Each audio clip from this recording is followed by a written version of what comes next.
অনেকেই অপেক্ষা করে বসেছিলেন আমার স্কুবা ডাইভিং এর সমুদ্রের তলদেশের ভিডিও দেখার জন্য। তো এই ভিডিওতে আপনাদেরকে সমুদ্রের তলদেশের ভিডিও দেখানোর চেষ্টা করব।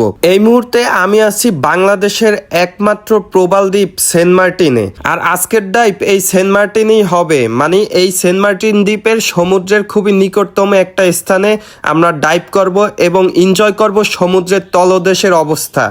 কিছুক্ষণের মধ্যে সেন্ট মার্টিনে সমুদ্রের তলদেশ ঘুরে দেখব, এক্সপ্লোর করব এই সমুদ্রের নিচে কি আছে।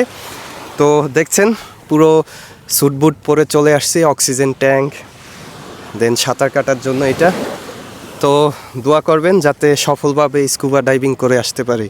সমুদ্রে নামার পরে আমার প্রথম কাজ হচ্ছে আজকে আমার ডাইভের গাইডের সকল ইনস্ট্রাকশন শোনা এবং বেশ কয়েকবার ডাইভের প্র্যাকটিস করা। সবকিছু ফাইনাল চেক করে পিঠে থাকা এয়ার ব্যাগের বাতাস ছেড়ে ধীরে ধীরে তলিয়ে যাচ্ছি বঙ্গোপসাগরের তলদেশের দিকে।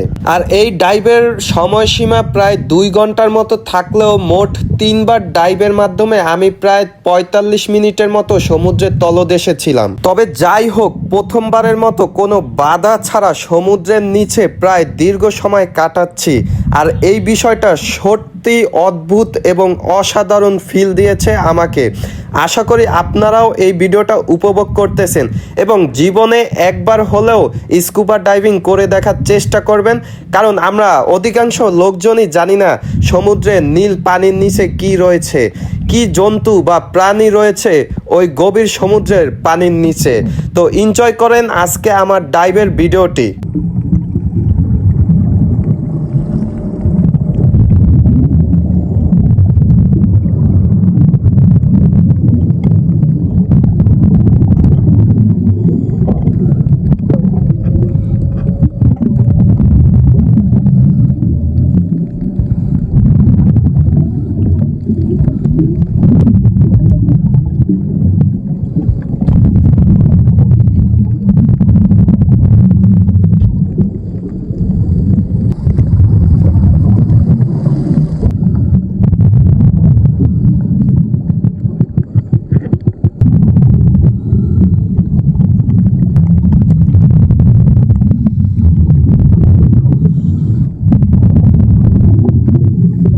আমার প্রথম ডাইভটি কমপ্লিট করে উঠে এসেছি সমুদ্রের উপরে।